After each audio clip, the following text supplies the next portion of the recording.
have the distinct pleasure to actually chair this session this morning. This is going to be a multi-format session. So first paper presentation is going to be an hour long, and then two paper presentations, 30 minutes each. So in this first one, it's I don't think Kate needs any introduction, but Dr. Kate Vyborny from World Bank has been part of Pakistan's research ecosystem for a long time. She'll be presenting her paper on women's mobility and labor supply, and she's more than happy to take questions along the way. So this is going to be an hour-long paper presentation. Kate? So thank you so much, everyone, for being here in this relatively early morning session. This is joint work with Rob Garlick and Erica Field at Duke. So the motivation for this study probably doesn't need a lot of motivation in this setting, but just to kind of recap, we know that women have much lower labor force participation than men in many parts of the world, and South Asia and the Middle East region both have this really strong pattern.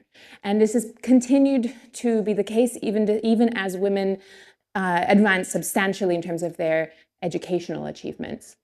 For women in Pakistan who are over 25 years old, only a quarter of them are employed, and that only goes up to 29% for those who have a university degree. And so we care about this for many reasons. One of the reasons is that we think that increasing female labor force participation, allowing women who would like to go into the labor force to go into the labor force, has the potential to raise the aggregate economic output as well as lead to women's empowerment. So what we do in this study is to launch a low-tech, low-cost job matching platform. We enroll a really broad sample of women here in Lahore, in Pakistan, and we are going to experimentally offer multiple different types of transport services for commuting to and from work. And we're going to see how that affects women's labor supply as proxied by job applications on this platform. Just a quick preview of the results. We're going to show that transport offers raise job application rates in a really big way, and particularly if the transport is reserved for women. And that's going to be as valuable as a pretty large discount on the price. Another highlight that I'll get into as we go into the results is that the impacts look similar, if not larger, for women who are out of the labor force at baseline, which suggests that this could be one of the constraints that keeps women not just from working, but even from bothering to search in the first place. So we're going to build on a kind of recently very rapidly growing body of work. So first showing that women face risks of harassment and violence while moving around, getting from place to place, trying to get to jobs or to other things that they want to do outside of their homes. And so there's been work on this in South Asia, but also we also looked at this in the context of Brazil. So this is not unique to only this region. That the risk of harassment is associated with lower female employment, and that women-only transport can lower harassment. This is, again, what we looking at the context of Brazil. We also see evidence that expanding transport infrastructure can increase women's employment, and that facilitating women's access to transport of various kinds can increase employment and search for some subgroups.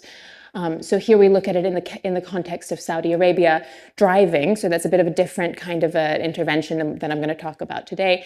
But the kind of the general pattern that mobility constraints are important for women in many contexts.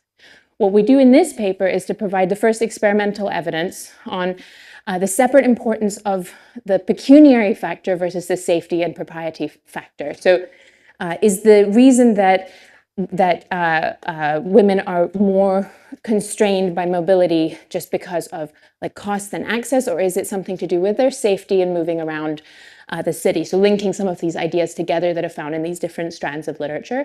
And we're also going to be able to look at labor force participation to provide some evidence kind of relevant to this question of whether women are just not even bothering to search in the first place because we enroll non-participants in the study. So we're looking at the setting of Lahore, which is roughly 10, I think maybe now 12, in the last count, million people in the larger metro area. In 2018, only 9.8% of women aged 18 to 60 were working, and only 11.2% were labor force participants. So meaning that the vast majority of those who are not working say they're not searching either. However, we do see in surveys, in particular in the DHS, that many women say that they would, if you ask them hypothetically, if you could find something suitable, would you take up work? Many of them say yes. So the numbers from the DHS suggest that about a quarter of women in urban Punjab working, another quarter of them say they're not working, but they would like to work if they could find something suitable. And these patterns match low female labor force participation in many South Asian cities. So here, women are very obviously constrained in terms of mobility, as anybody would have noticed if you've stepped outside the campus.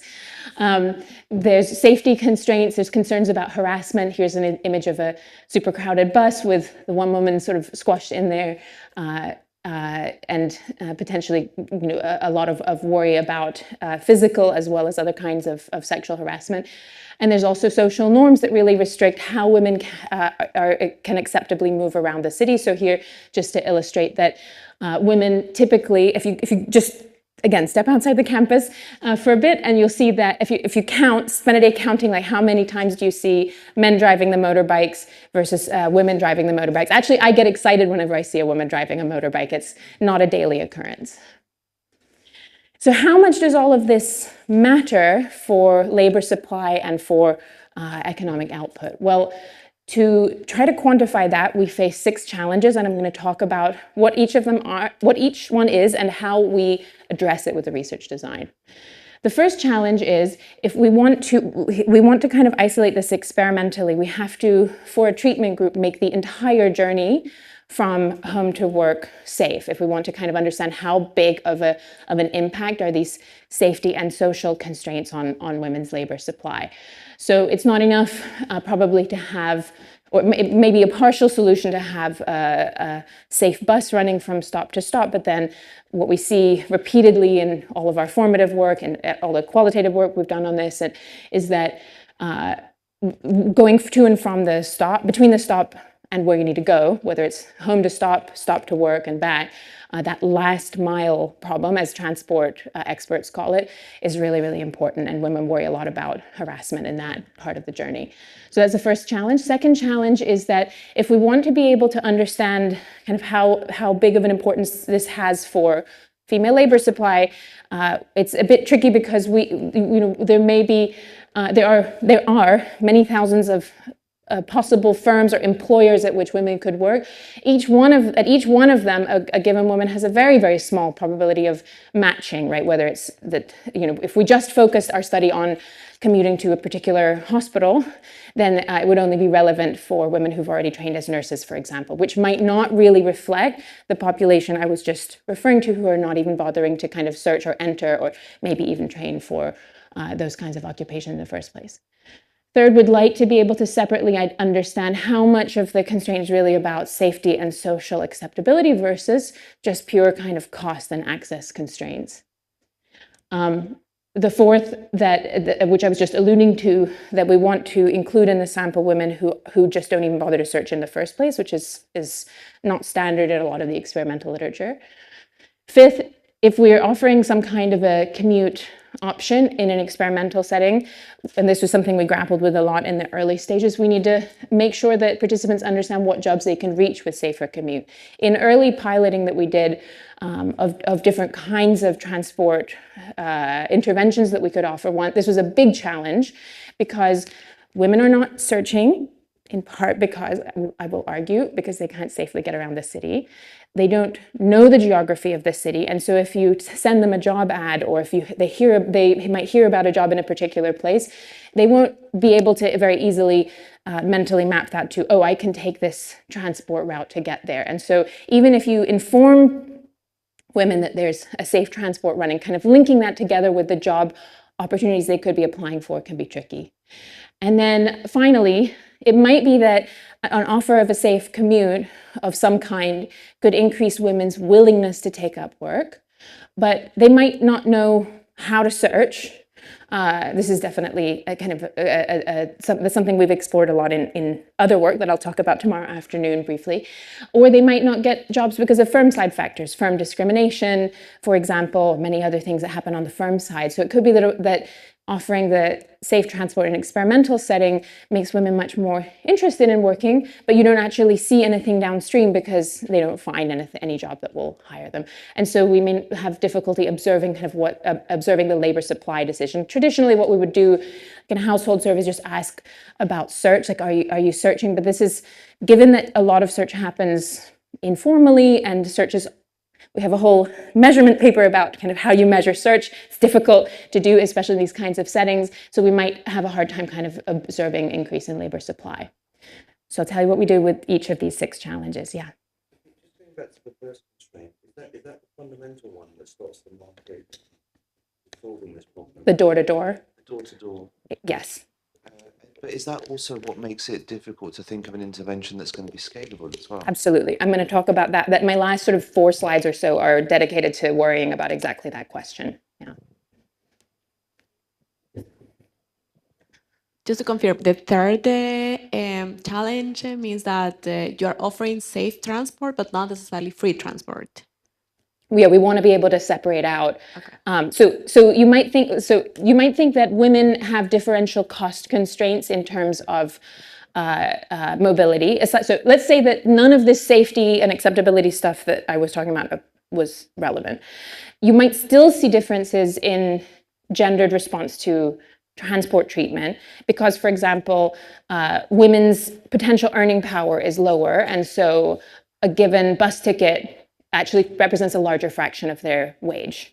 And so that would be a purely cost constraint. And so we want to be able to tease out like how much is coming from each of these things. Any other? Yeah. Yeah, so it's related to Imran's question. I was wondering, so the moment you stop the experiment and you withdraw the transport opportunity, but you have matched these women to jobs, how do you think about this ethically? Yeah, so I will kind of talk about this a bit more when I talk about how we introduce the safe transport offer. But we inform them up front how long it's guaranteed to be offered to them at that price. And then the idea is, we're actually kind of moving towards field wrap up now. The idea is that they can potentially, if they choose to do so, they could continue to use it at cost after that. I can talk more about that when we get. Okay. So the intervention is a safe commute service. So this is what we do to try to address challenges 1 and 2, i.e. make the entire journey safe and acceptable, and allow women to access many possible job matches, not just sort of say one specific firm. This is a subscription-based door-to-door, what is called here pick and drop service. And that's, so just to kind of clear what we're doing here, we're not getting women to interviews. So there have been other studies, less focused on gender, but just looking at this question of sort of the spatial frictions around search. That's not, in this, we do that, we're kind of doing that elsewhere, but in this paper we are looking at the kind of regular cost and difficulties that women encounter with commute. So that's how it works. It's like a daily back and forth, door to door.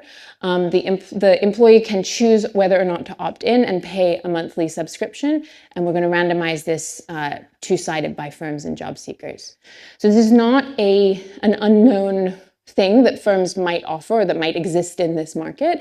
A small minority of firms offer this kind of service. It's generally a bit more, sorry, there's a bit sort of all different shades of pink, which is my fault, but it's a bit more, it's more common among larger firms and less common among smaller firms, but in none of these buckets is this like something that the majority of firms do, but it is something that people have heard about. So when you tell them, oh, there's going to be a pick and drop, they have some idea what you're referring to. Yeah. Them up and drop them off? Where does that fit in? Is it not considered safe or is it too costly? Because I see a lot of they have these rickshaws just dedicated to picking and dropping them off. That's presumably cheaper than this? This is, I think you should think about that as being very similar. Yeah. So there's two things going on there. As you say, that one question might be, some people, we haven't collected specific survey data about that, but my prior would be that just calling a random rickshaw that has a sign on the back of his vehicle saying pick and drop call 0300 whatever, there might be a little bit more of a trust gap. We try to bridge that by offering it through our service. Of course, it's difficult to sort of solve that entirely. So that's one piece of it. But otherwise, I think you should think about the technology being very similar. Then the other piece is, which is I think in some sense the main thing that we're doing in the intervention is coordinating it, right? So the guy who just has the phone number on the back of his rickshaw, he's kind of coordinating it directly. But in general, it's one of the difficulties of doing door to door is, to do it efficiently, you need to have people being picked from similar areas and going to similar areas. Otherwise, the rickshaw goes sort of all over the place, and that starts to increase the time and the cost. So in the RCT, we're going to try to address the third challenge, i.e. separating the effect of safety and acceptability versus the pecuniary cost by having several different kind of things that we do in the experiment. The first is that we have two different treatment arms for women. One in which they're offered a female-only transport, which implies, the fact that it's female-only implies that it's safe, socially acceptable, as well as convenient, versus a mixed gender transport, which is just purely convenient. So it allows us to kind of separate out this accessibility versus at least a part of, not all, but a part of the safety and social constraint. We're also going to cross-randomize a discount, which is going to allow us to further tease out this cost versus safety thing. And then finally, we also enroll a sample of men, which allows us to further document the gender differences in the mobility constraint. Yeah, sorry. Just one clarification question. So over here, we're thinking of acceptability being mainly about safety. So once a transport is safe for a woman, it becomes acceptable in the household. Yeah, so in the sense that we're not doing anything in this intervention at all to deal with questions like, does my husband even want me to, is he okay with me working? Maybe my in-laws are aggravated because I'm not home to serve chai to their guests. None of that is being addressed, of course, by this. But in the sense that the reason I'm kind of grouping these two things together, where are they? The safe and socially acceptable, those get bundled by an intervention like this. So broadly speaking, you could think like safety is about avoiding non-consensual interaction, physical harassment. Acceptability also crosses over into the possibility of consensual interaction that's not deemed socially acceptable, or like going across the bounds of propriety. So just to make it more concrete, if my family, so if I know that I'm going to go on a women-only vehicle, I know that it's very much unlikely that somebody's going to grope me on that vehicle. It's already norm responsive, basically. Yeah, but also my husband and in-laws know, or my parents know, that it's unlikely I'm going to meet a boyfriend on that vehicle. So both of those things are bundled together in this, and we're going to present a little bit of evidence on heterogeneity to try to say something more about that. But the experimental design is not set up in a way that allows us to separate them out. We do a little bit more on that in the using IATs and things like that in the Brazil work. But the TLDR is both of those things seem to matter. So the many studies in the experimental kind of job search and employment literature start out with a sample of people who are already searching. Like you go to a job search service of some kind, or enroll people who are finishing a skills training that's geared towards helping them find a better job, and enroll those people and then offer them some kind of treatment on an experimental basis. What we're going to do instead, which is more of a pain but we think really worth it, is to start with a representative listing of households from a randomly selected set of enumeration blocks all across the city, and invite people to sign up for a job search service. And we end up with about 10,000 people signing up. Why do we do this? It's to address challenge 4, which is that we want to include women in the sample who are not bothering to search to begin with for various constraints, which could potentially include the mobility one. And so we are kind of, I'll talk about this more tomorrow afternoon, but a number of studies from the Job Talash platform are kind of cross-validating this idea of latent female labor supply in this setting, meaning that there are women out there, and possibly quite a lot of them, who would like to work but are not searching and therefore not classed as labor force active in any of these sorts of surveys or national kind of statistics. We do in fact see that the majority of women subscribers who sign up for the service are not searching, not doing anything to search at baseline. We're going to repeat a similar process of these enumeration blocks for enrolling employers. So what do we do with this? The firms are invited to post ads on the Job Talash platform, and they post ads all the way across the spectrum, which is something we're really happy about. That, you know, you see ads for sweepers on Job Talash, you see ads for HR managers on Job Talash, and everything in between. So then I said at the beginning, it's kind of a low-tech, low-cost platform. The candidate's going to receive the job announcement through the SMS when he or she meets basic qualifications of the job, and also express interest at the sign-up stage, which they can say which types of occupations they'd like to be sent alerts for. So then how do we link this together with the transport? So now in the SMS for the treatment group, all the groups are going to receive information on where the job is and the cost of the status quo commute, as well as the salary being posted by the firm for the position. But the treatment group are also going to receive an offer of pick and drop offered by Job Talash listed job, guaranteed for at least a year. So this is saying that you know, there's a job ad for Hijab, who was one of our fantastic team members some time back, and she keeps appearing again and again in these presentations. So it's she's been matched to a salesperson job with a salary of 12 to 15,000 rupees a month. This is where it's located. But with this particular ad, there's transport being offered that's women only, transport sirf aurtan ke liye. Only the job seeker is informed about the transport. The firm is not informed in any of the stages that we're going to talk about in this paper. And so this is going to address challenge 5, which is ensuring that participants learn which jobs they can reach with this safe commute. So we're now trying to link it all together. All of this is a result of tons of earlier stage piloting of things that didn't work.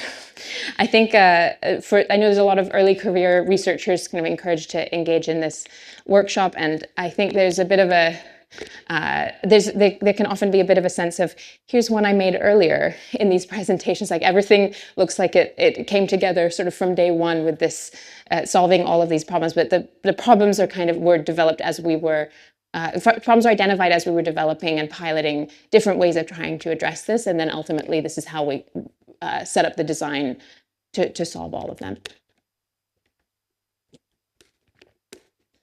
So this means that we can observe the choice set and the supply decision, as well as any firm responses.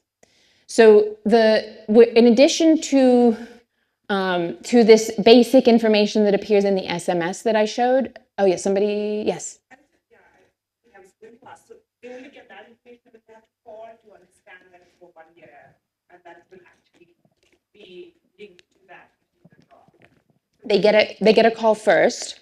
Okay. So they get a call before they start getting the treatment SMSs. They get a briefing call, which is this. So this is the script from the briefing call, and this aims to provide kind of more information about in general how the transport's going to operate, as well as try to shut down some mechanisms we might be worried about activating with this transport offer. So this is for the treatment group that gets women-only transport.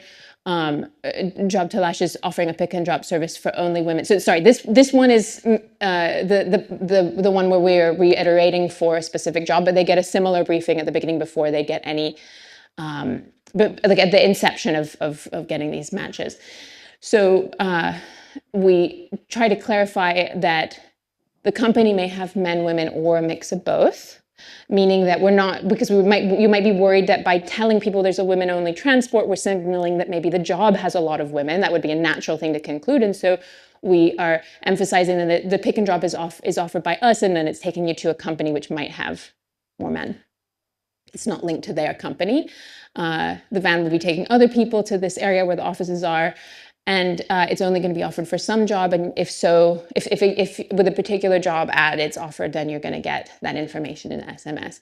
It's not required, so you don't have to automatically. One thing you might worry about is if people think it's required and they don't want it, then they would sort of subtract the cost of it from the salary and think, well, I want my husband to drop me off on his motorbike, but I still have to pay for this stupid thing. So that reduces my net salary offer. And so we emphasize this throughout. Regardless of whether you want it, you're still going to get job ads. It's not going to affect whether you're interested in it is not going to affect your application for the job. Yeah. So just to go back to the previous slide, is that the reason why you didn't inform firms? Yeah, so we want to isolate the supply the supply response. Could you imagine there's a nice interaction with how firms would behave if they know that women are more likely to be able to commute to work? Yeah. But yeah, you're right. They could also just take that out of their salary as well. So they could be. Yes. We have done some piloting in that. We've done piloting in that space on the firm-facing piece. We haven't ended up putting it into this paper, mainly for power reasons. Yeah. So our main analysis is going to focus on the female job seekers, and then I'll have like one graph that shows how the male job seekers respond. So the main sample, we've got 54,000 matches, and by a match I just mean it's one instance in which a job seeker receives an SMS about a particular job, and then we can observe whether or not that job seeker decides to apply for that specific job. So that's what I mean by a match, between 2,500 female job seekers and 172 job ads over the course of this piece of the study. We're going to observe, one of the really kind of nice things about this setup with Job Tillage is we observe exactly the same information that the job seeker observes. There is nothing that they know at any of these stages that we're going to study here that we don't know. So there's no interaction between the firm and the job seeker, which could result in, firms possibly finding out about the transport, using that to decide whether to do something, or job seekers using information about from an interview to decide about whether to apply. None of that's happening here because we see what they see. So the main outcome we're going to be looking at here is applications. And we do this to isolate the labor supply decision from demand-side decisions about how to select applicants. Labor supply decisions in general may reflect beliefs about the demand side. We're not getting into that in this study. Okay, before I jump into results, any other clarifying questions or points people want to share? Okay. So, the impact of this thing is very large on job search. So I'll just kind of walk through each of these sets of bars. So first we're going to pool together the impact of offering any transport at any price. And so here we do see a pretty big increase in the rate of application to any given job ad that a woman receives on the platform. But then when we break it down into these treatment arms of women only and mix, what we see is that if you look at the female only transport offer, it's more than doubling the rate of application to a job. And that suggests that social and safety constraints seem really important in this setting. We also see, and I pushed a lot on this idea that we're enrolling women who were neither working nor searching at baseline, and we're really excited to see that we do actually see them responding. The response actually looks pretty similar, if not, the point estimates are a little bit larger. These are not significantly different from each other. But women who are not in the labor, but in a sense, that's not really what we're testing here. What we want to know is, can women who are not in the labor force to begin with respond to this offer and search more, and we see that they do. We also, as I said, enroll a sample of men and do everything with them similar to what I described with women, except that there's no male-only transport arm, in part because the formative work we did, and any conversation with anybody who lives here will probably reveal that very few men would actually be interested in this. And this is what you can also see here, that women respond to the transport offer. This is just, again, pooling any transport offer at any price. Men just totally ignore it.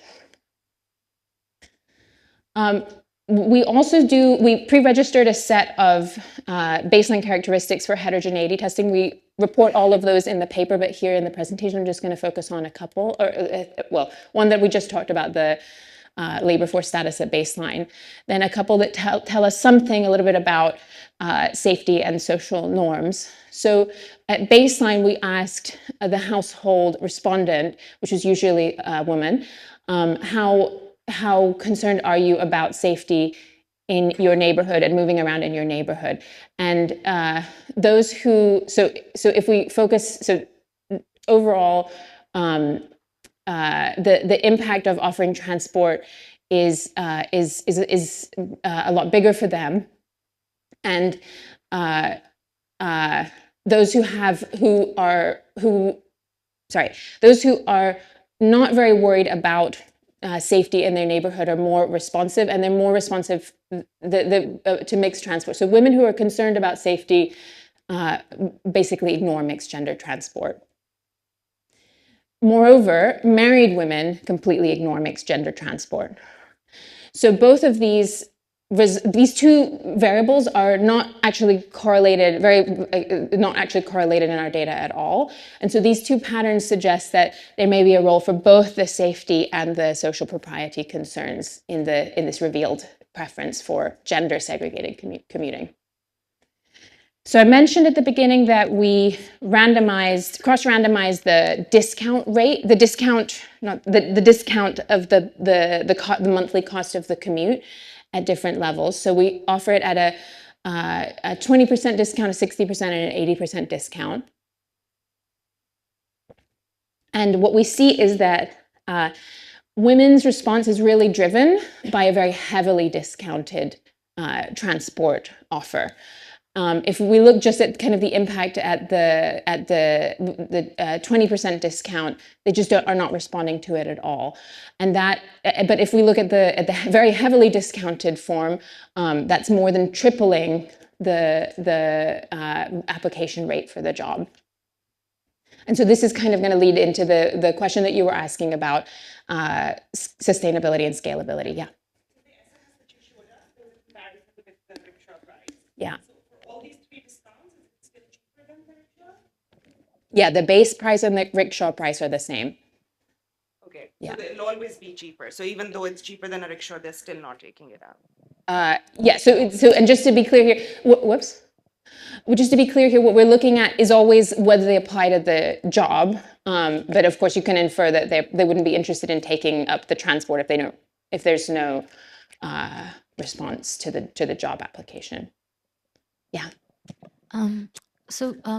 The question I had was, do the firms know that these job seekers are going to be offered this transport? No, they don't. Not in this paper. I see. Yeah. Thank you. Yeah. So they can't be responding in any way in fact, everything we're looking at here occurs sort of before the job application package even gets sent to the firms. So they can't be responding in any way. This is all just looking at the labor supply decision as proxied by applying for the job. So quick clarifying question. So these discounts are not tied to any particular job. So any job that they're applying for, these discounts are going to apply. It's randomized. So it's randomized two ways. So if I'm a control job seeker, I never see any transport offer. Yeah. If I'm a treatment job seeker then I get one type of transport offer, because it's otherwise confusing to mix, like for the same person, different kinds of offers. So if I'm in the women only transport arm, then for some of the job opportunities, then I see job ads for that have a transport offer, and in some of them I don't. And I didn't include this in the deck, but we do look at spillovers, and there's not a lot of spillovers happening between. So jobs. They are tied to some jobs. Yeah.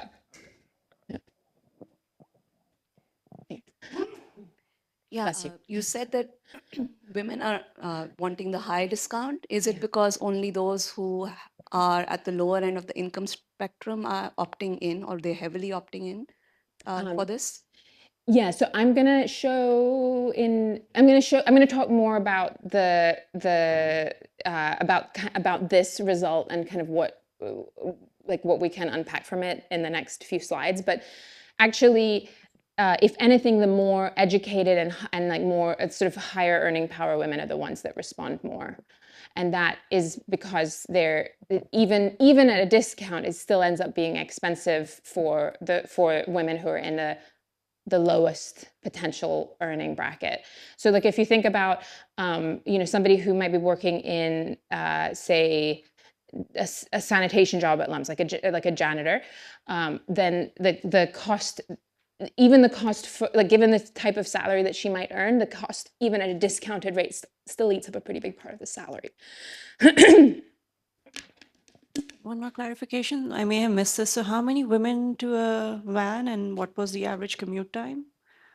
We guaranteed them that it would be maximum of like a 12-seater, but in fact, when we've because of the economies of scale, when we operated it, we often did it smaller than that, so like a smaller vehicle with fewer people. I don't think we ever had a full-size van running. So when looking at alternatives that they may have, this may, I mean, this is cheaper, but they may still be a bit more convenient in terms of how long it may take them to get to home. And like, if let's suppose there are 12 people that have to be dropped before I get dropped. Yes. That's a consideration for me, regardless definitely. of cost. Yeah. But you're saying most of the times it was much smaller. So again, going back to Mehreen's comment about rickshaw, in a rickshaw you'd have about 4 to 5 women. Something similar here also? Yeah, that's actually what happened. But we shouldn't think about that as affecting any of these decisions, because all of that gets realized to them after all of this happens. So at this point, they're responding to being offered. What we told them in the script is you can be on a like a highest, basically. So like it's sort of 12-passenger van. So if we had told them that you're going to get, we didn't experiment with things like telling them about different amount of time. That would be interesting, but there's just already so much going on in this project. But you could potentially experiment with seeing how sensitive they are to commute time and other kind of features of the convenience of the vehicle. And I agree that would probably magnify the impact. So we should think, in that sense, if that turns out to be important, we should think about this as a lower bound, because women who think, as you said, oh gosh, I don't want to sit on the van while 10 annoying other people get dropped, or I wait for them because they're still blow drying their hair. And this happened actually. When we were piloting, we had issues with, the van is outside of the person's home and they're not coming out because they're still getting ready and everyone else is irritated. So to the extent that all of that matters, which surely for some people it does, then that should make these more of a lower bound. Hi.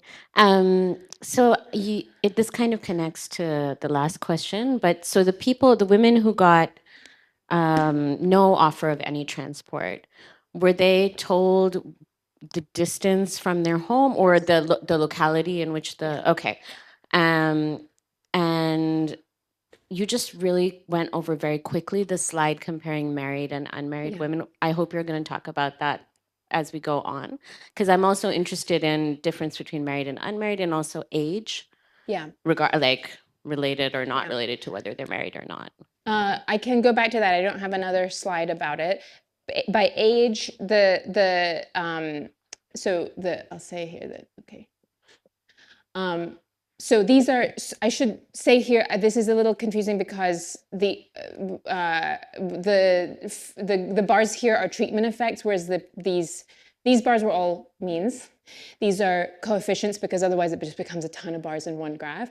So each of these bars is like how much does the particular group respond to the transport offer? So unmarried women respond a lot. Married women, we don't see a very strong response to this offer like pooling everything together. When we separate it out, unmarried women respond to mixed gender transport, and married women, we don't see any response. Yeah, and then the responses look similar between the two groups for the women-only transport. So this is why we're arguing. So being married or unmarried also is like correlated with other things, and this is not the experimental design isn't set up to really neatly separate out social norms from and the propriety concerns from safety, but these results are sort of suggestive that there's something related to social norms going on, that married women maybe face more constraints from their husbands, in-laws with regard to sitting on a van with unknown men. Yeah. Okay. Amount of work that must have gone into pulling all of this together. I can't even begin to imagine. But I was wondering that you talk about application rates. Is this a one-off thing that you guys observe? I'm wondering if the behavior is sustainable, like what happens after 6 months, 1 year, 2 years, 3 years? And do they also, do these higher application rates also transition into higher, work, being in the labor market? Like, do they actually transition into the labor force? So if you could comment on that. So sadly, we're not powered for that. And it's sort of a trade-off in the sense that what we have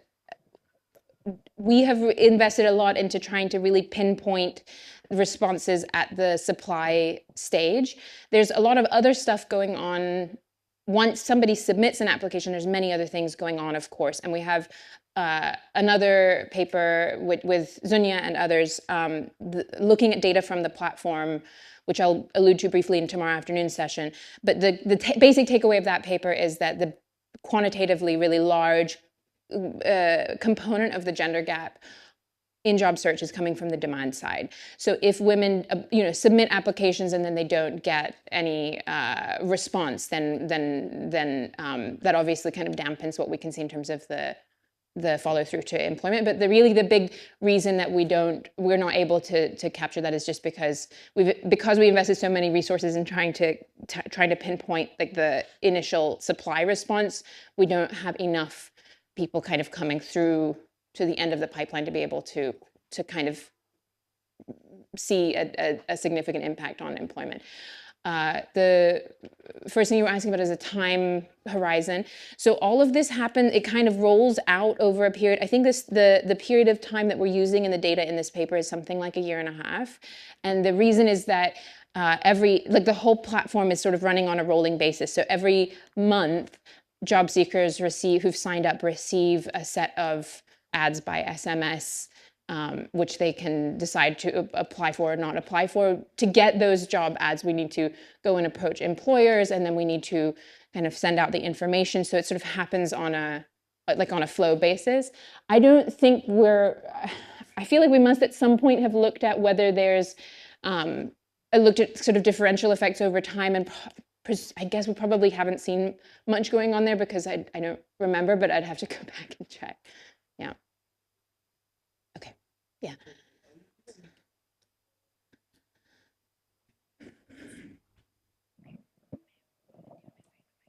Do you want to, Mike, did you? I was just wondering, are you powered to detect heterogeneous responses by characteristics of the job? In particular, sort of the gender composition of the workplace, and whether sort of relaxing constraints on commuting has bigger impacts on getting women into female-dominated workplaces. Right. So we have looked at some job characteristics, but the reason that we didn't include that one in our heterogeneity plan was because in this experimental sample, women don't know the gender composition of the job. They could potentially infer it from the occupation and the firm name to some extent. One of my co-authors who's worked on other parts of the Job Talash platform, her job market paper was actually just drilling in on this. So she did an experiment with a different sample where she told women about how many women and men are in the job and whether the supervisor is male or female. And that does matter, but we're not set up to look at how those things interact here because we separated the samples intentionally so not to make things too messy. I think that would be really interesting, but it would have to be, if we wanted to infer something about it, it would have to be quite indirect, because we'd have to think like, okay, well, women probably look at a teaching job and assume they're more likely to be women in it, which is, that's true, but it's also noisy, and for many occupations they might not know, and so I think it was a little harder. Yeah. Kate, I'm wondering, is there any variation in your sample in work hours of the job? And if the response varies depending on what the working hours are? So it's very similar to the point we were just discussing on the gender composition, which is that yes, there is, but they're not proactively told about that information at the time that they make this application. We've never run an experiment on job telash yet where we experimented with that. We do. So in the paper that looks at kind of how much is demand versus supply side that I was just alluding to, we do look a little bit at this issue of working hours, but since we're not sort of throwing that information at job seekers during the initial apply decision, so it means that any response to it is kind of mechanically muted. I would imagine it would probably be pretty strong if we did that. Kate, just a follow-up related question. So yeah, I understand that those things weren't shared with the job seekers, but I wonder if the location of the firm is something that they could infer. Yes, and we tell them, yeah. So is it do you see heterogeneous effects by that, and is it that applications are higher to at least places or for employers that are close to them? They're more responsive to yes, we do, and they're more responsive to jobs that are to the treatment for jobs that are further away, but it's not as strong of a difference as you might expect because of this last mile problem. That even if a job, and there's a couple of reasons that they're not as strong. One is that if the job is further away, it's also more expensive. So the cost of the service is not a flat rate. It's based, as you would normally expect a transport service to be, based in part on distance. And so even at the discount, it still starts to become expensive for further jobs. So in general, the application rate gets kind of depressed by that. And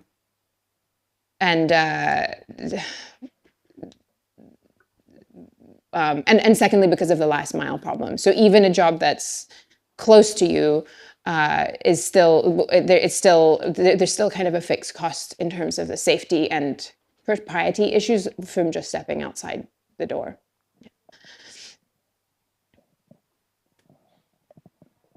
Okay, so I talked about this, right? So the response really seemed driven by this very heavy subsidy.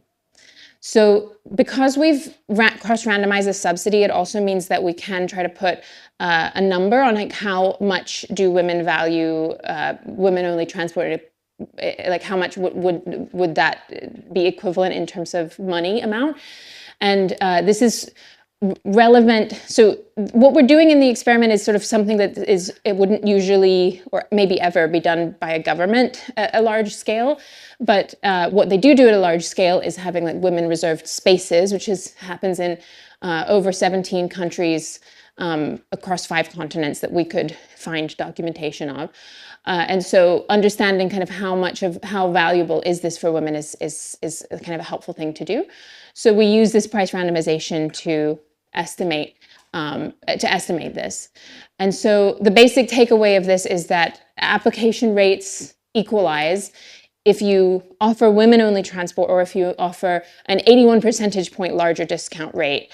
So this maybe shouldn't be super surprising given the bars that I was just showing, that basically you have to, you have to, does that include the discussion time, or I guess it's all one big bucket, but that's fine because we've had lots of good discussion already. So it suggests that women have put a really high valuation on women-only transport relative to cheaper mixed-gender transport, but all of these estimates turn out to be quite very imprecise. And if we model it a few different ways, and they all give us large numbers that are imprecisely estimated, but it still gives you something kind of, I think, a useful back of the envelope of how important this is. Okay, so back to the question you asked right at the beginning. Could this be scaled? No. So for many job matches, providing the pick and drop actually at the base cost actually costs the entire salary. So what we've done, not all of them, but so what we just, I'll walk you through what's happening in this graph.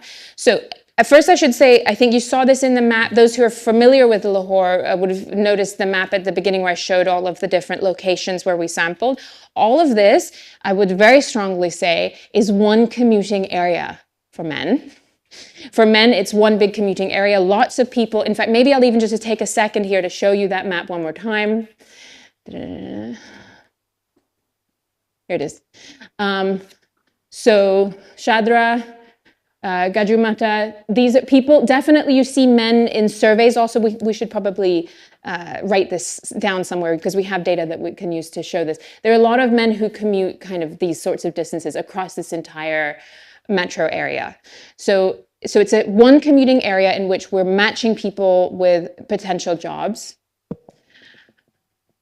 So what we do in the red graph, go back to the red graph, is we just take all of these possible job matches. So each observation is one person with one job that we sent them that they qualified for, at least on the basics, and that they were interested in the occupation. So these are like, what's the scope of possible search? We take those matches, we divide them into quartiles by how far away the job seeker and the job are from each other. And so in the closest quartile, the median distance is only 4 kilometers. In the furthest, the median distance is 18 kilometers. Still not super far, right?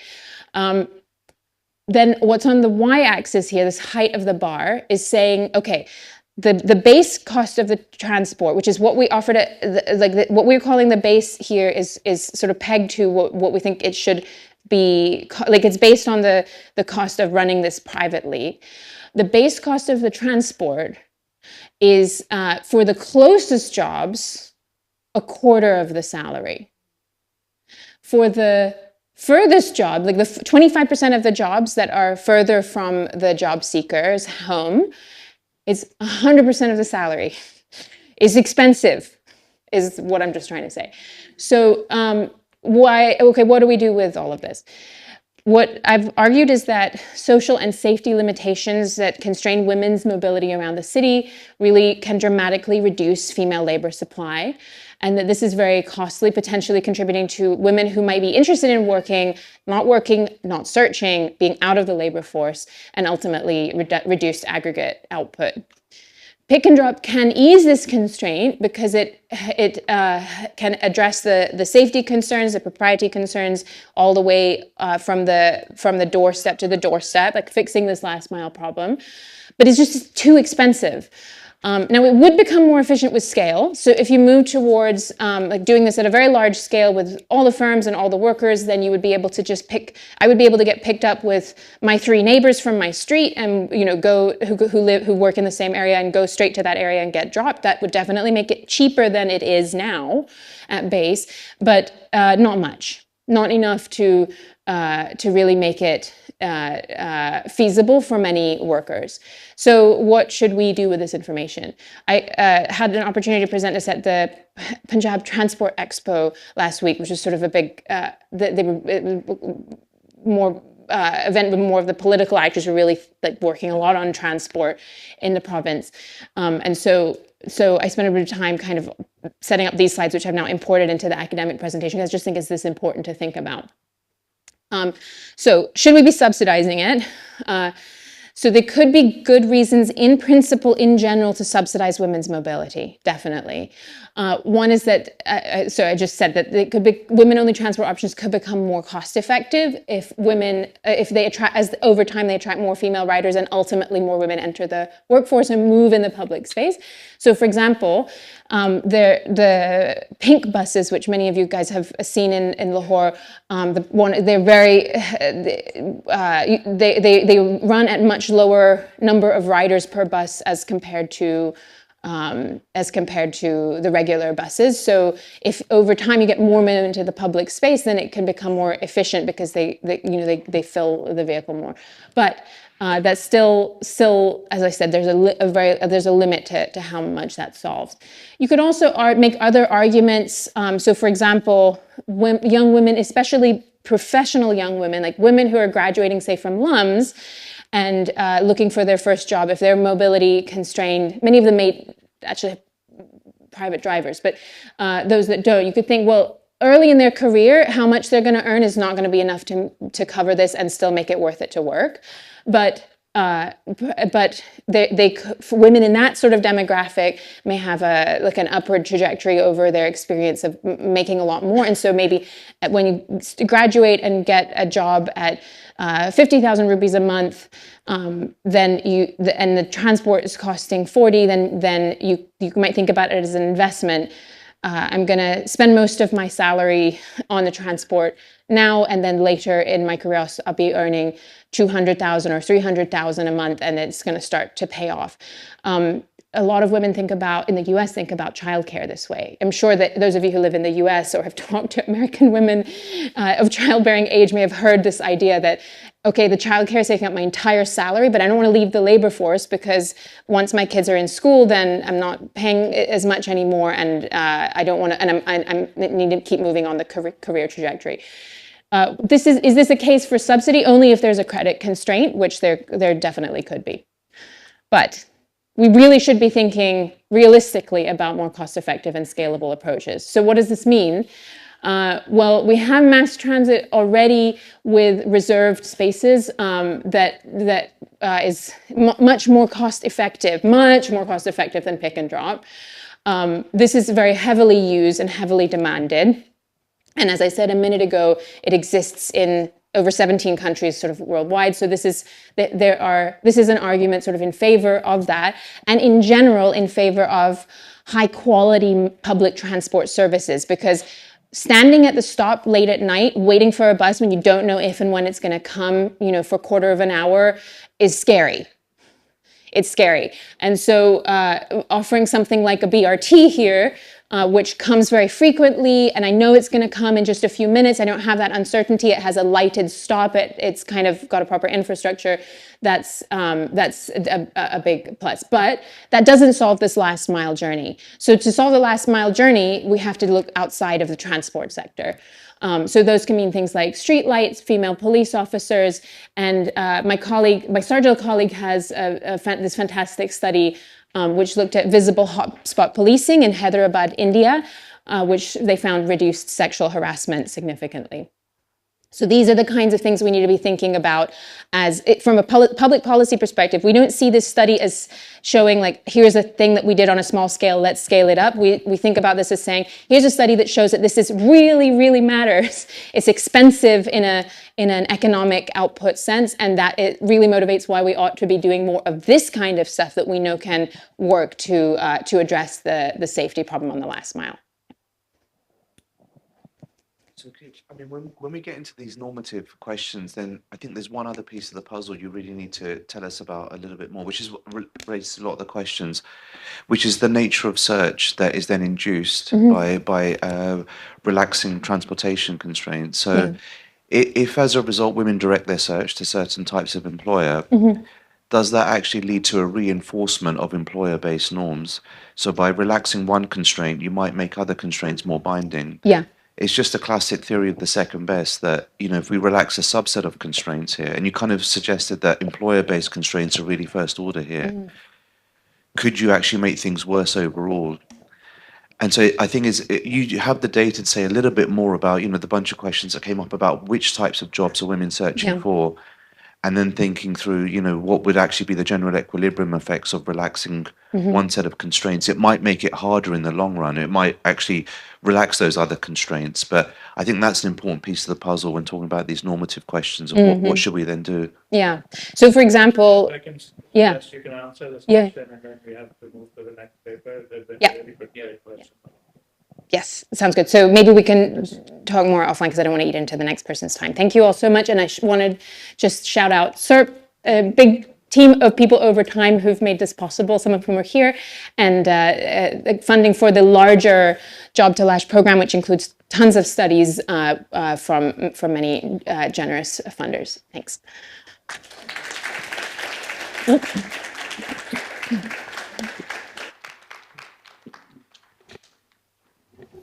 Excellent paper. Kate, and you can tell by the number of questions. So the next paper is cash and cognition, the impact of transfer timing on standardized test scores. Axel Larrinaga. Hello, everyone. Thanks so much for having me here. My name is Axel Eizmendi. I'm a PhD student in economics at Tufts University, and I will be presenting some joint work with my co-author, Germán. So to start with a little bit of motivation, cash transfer programs are one of the primary anti-poverty policies in developing countries. For example, in Latin America alone, 18 countries have a cash transfer program, benefiting more than 135 million individuals. So given their central role that they play in social protection, optimizing how we design these programs is crucial. And there has been a lot of research on different design features, such as how to best target beneficiaries, whether we should condition payments on specific behaviors or whether we should make them unconditional. But there's been very little research on the timing aspect, whether timing of transfers might actually be a design feature that could make programs better. Now, timing-based adjustments could be particularly low cost because they could be potentially quite budget neutral and therefore quite valuable in resource-constrained settings like lower income countries. The traditional view, sort of a neoclassical view, would be that the timing of regularly occurring transfers that someone is getting every month should be pretty irrelevant because when you're getting your transfer, you would just smooth consumption over time and there shouldn't really be any reason to worry about the timing. But there's many reasons why we might think that consumption and other outcomes may not be smooth around the payment date of cash transfers. Empirically and theoretically, there's credit or liquidity constraint stories that we can think of and that have been highlighted in the literature. There's present bias and other sort of cognitive mechanisms like limited cognition and optimization errors that people make that have been highlighted in recent behavioral economics literature. And in fact, we know from high-income countries like the US that consumption is actually sensitive to the arrival of very much predictable and perfectly anticipated payments. So we know that people don't really seem to smooth consumption in high-income countries. And one implication of this, if consumption and outcomes are not smooth around the transfer payment date, there's the potential for transfer timing around high-stakes events, such as, for example, college admissions exams, to have long-term consequences. And the causal chain that we have in mind here is, suppose we have a specific type of timing around the high-stakes exam that affects the consumption or welfare of the participant in this high-stakes event, in the lead-up to this high-stakes event, in turn impacting their performance in the high-stakes event. And because this is a high-stakes event, it can in turn sort of shift the trajectory of this individual. For example, again, high-stakes exams that might determine whether you go to college or not. And in turn, the performance in this exam would be quite consequential.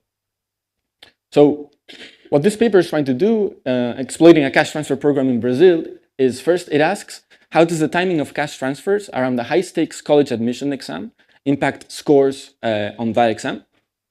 And in turn, we can then follow the same students and ask whether there are any consequences for their long-term human capital accumulation and their labor market outcomes between 8 and 10 years after taking this exam. So I'll start with a bit of institutional context, tell you about the cash transfer program, about the higher education context in Brazil. I'll tell you the data and the sample, give you a description of the research design, and then we'll look at the impact of the transfer timing on performance on the exam itself, and then on longer-term outcomes. So the conditional cash transfer program in question is called Bolsa Familia. Some of you might be familiar with it. It is the biggest conditional cash transfer program in the world, and it's providing monthly payments to beneficiaries. To be eligible, households have to be below the poverty line, which is measured based on per capita income.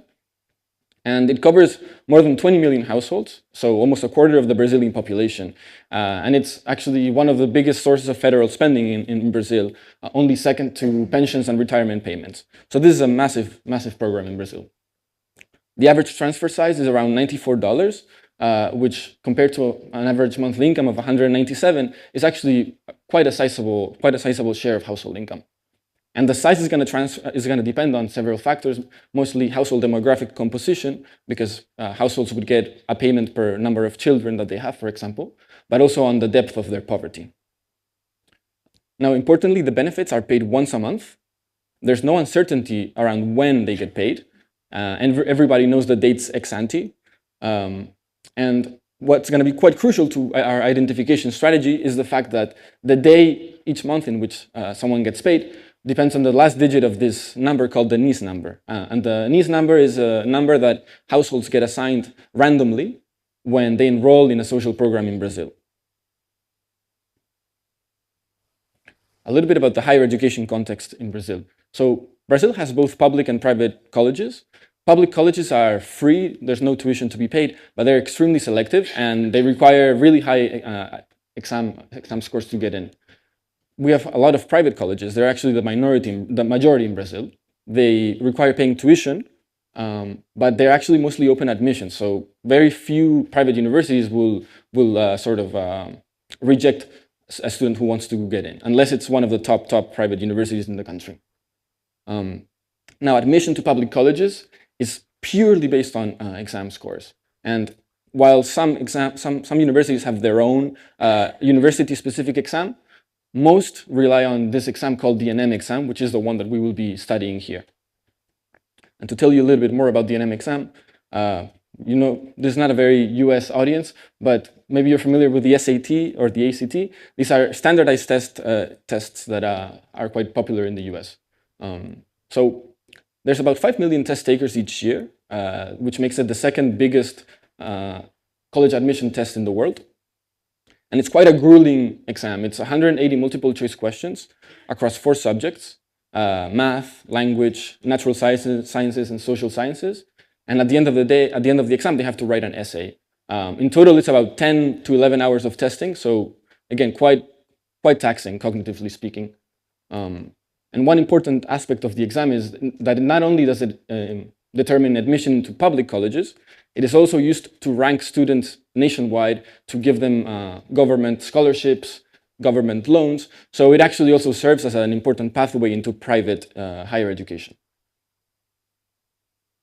In terms of data, all this analysis I basically had to do in the secure data facility in Brazil. And the reason for that is that all the admin databases have to be merged using encrypted national IDs. So we have the NM exam records, which give us student level test scores, student level data, which give us test scores, age, and a bunch of other demographic characteristics. We have question level data. We can know what each person answered to each question in the exam. And then we combine that with the registry of social programs and the cash transfer data, which allows us to identify the last digit of the NIS of each household, how much they're getting paid every month, and when do they withdraw their transfer. By the way, you said 10 minutes? Are you sure? Yeah, because we'll have 20 minutes of presentation and 10 minutes of questions. Okay, because I thought it was a 30-minute presentation. Yeah, we can. Okay. Okay. Okay, I'll skip through this. So just to, okay. And then we look at long-term outcomes through the Census of Higher Education and this matched employee-employer database that will tell us the universe of formal sector workers in Brazil and will allow us to look at whether students are entering the formal labor market afterwards.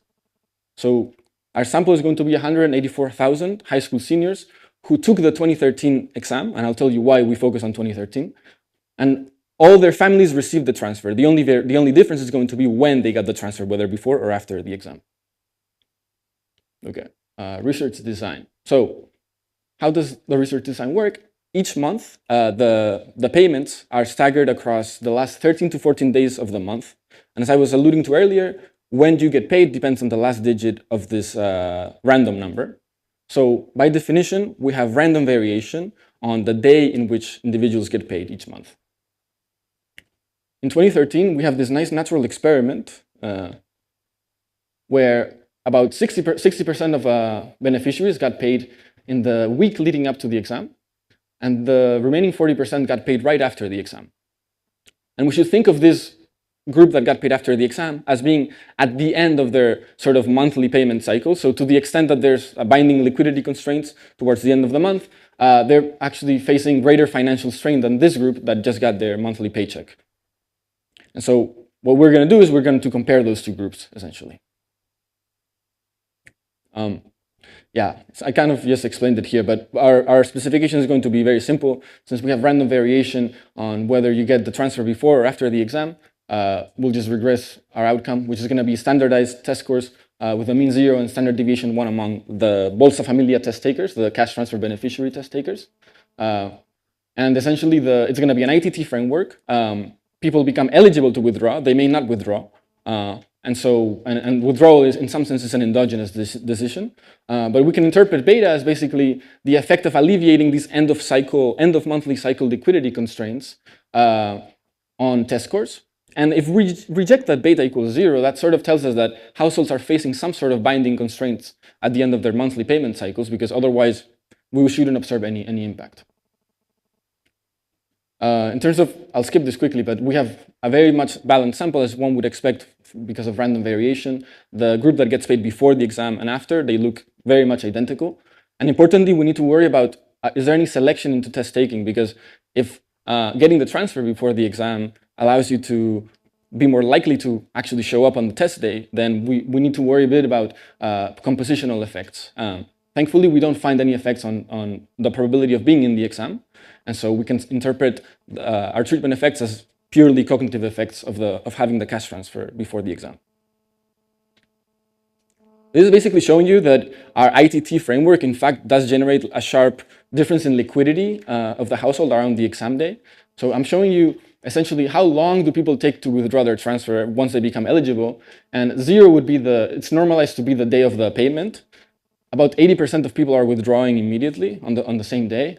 And it almost goes up to 100% within 3 days. So we do see that there's one high demand for liquidity of cash transfer beneficiaries, and that indeed this design generates the sharp difference in liquidity that we're trying to measure. Okay, so this is showing you the raw means. What is the impact sorry, let me clarify. This is the raw means. In blue, I'm showing you the group who got the transfer before the exam. In red, the group that get it after. We can see that the average score across all subjects is 0.009 standard deviations higher for the group that get it before the exam. This seems to be mostly driven by the language component and the essay at the end. So to think about magnitude, it's not a big effect, but there's a meta-analysis that was recently done by David Evans at the Center for Global Development. This falls around the 20th percentile of developing country interventions targeting educational outcomes. So it's not massive, but if we think about the variation that we're exploiting, which is simply timing, I don't think we should be expecting massive effects like other massive programs that invest a lot more resources. Now, oops. Okay, I'm going to skip over threats to identification in the interest of time. I think there's one interesting question here, which is there a dose response, right? Do the cognitive effects of getting the transfer scale with the size of the transfer? And we have quite a bit of variation in our sample in transfer size, because this depends on household composition and income.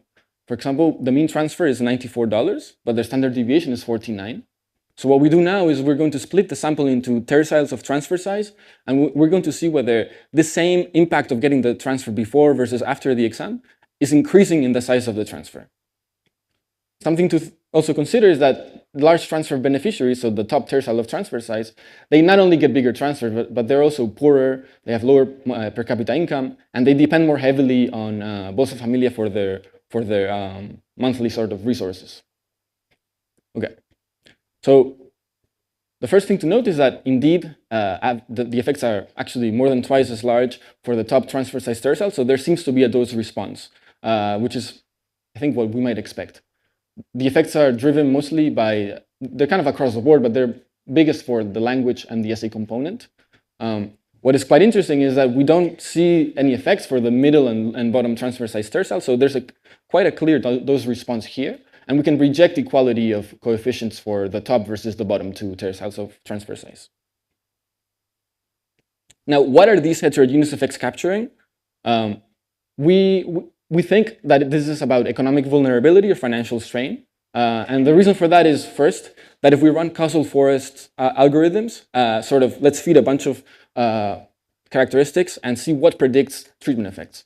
We find that there are proxies of financial strain that predict treatment effect heterogeneity, so for example, income and transfer size, they are the top predictors.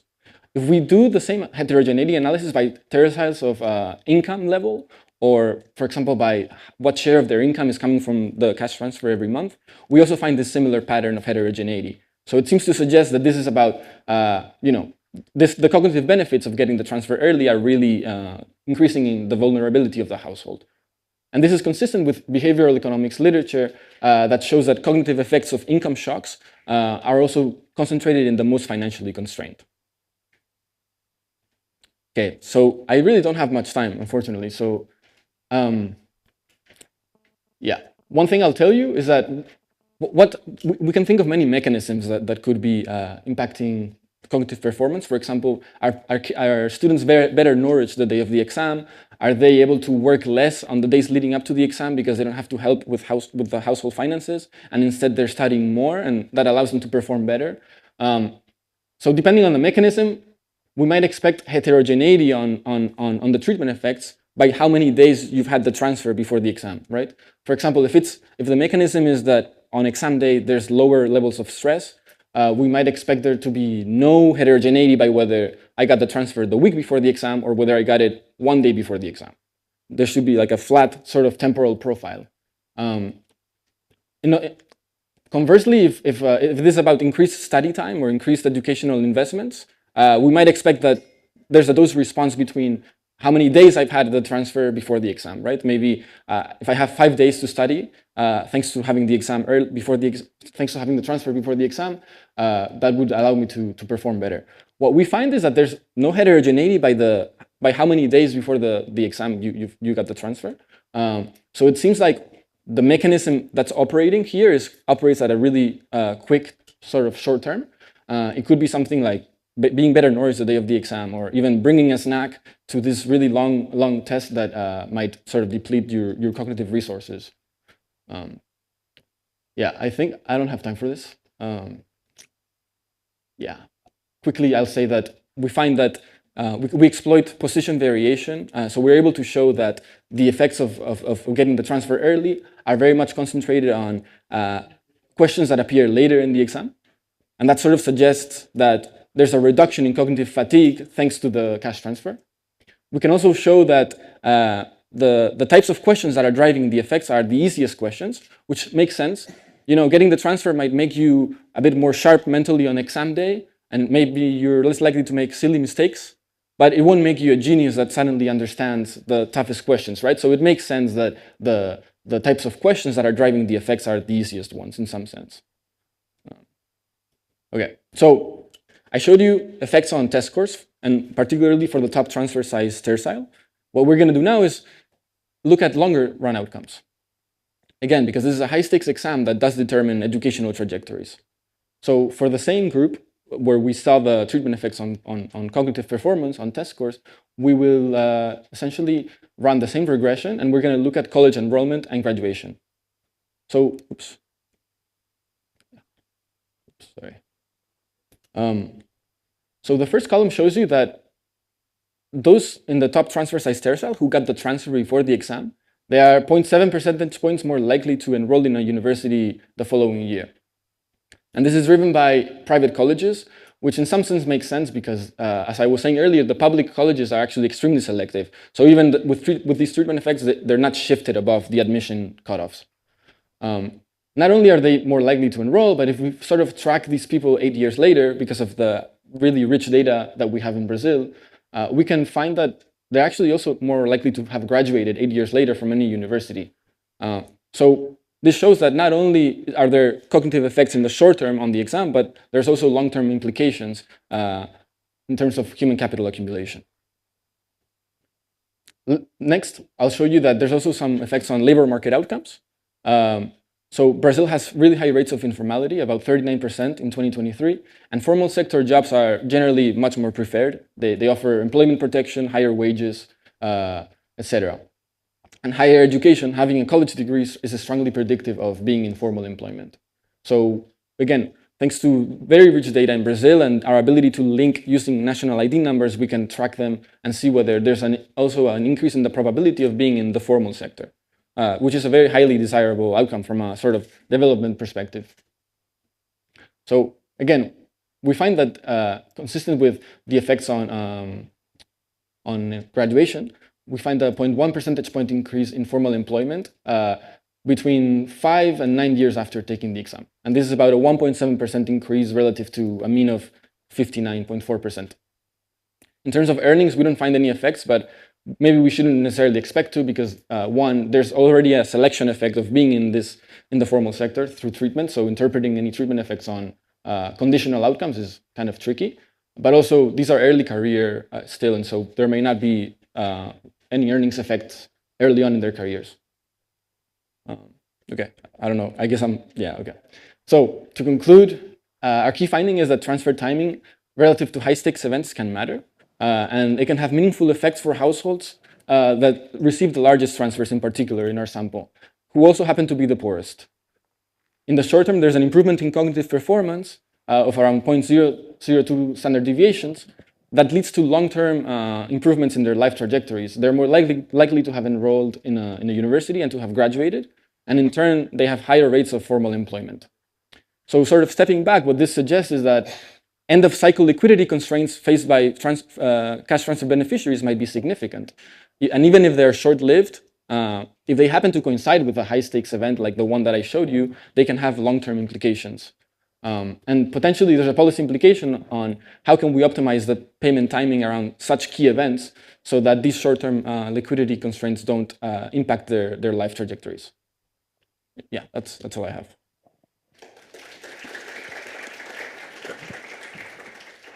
So I think we squeezed the Q&A a little bit. Okay. So we'll take 3 questions. Okay. First round, and if time permitting, we'll take the second. Sure.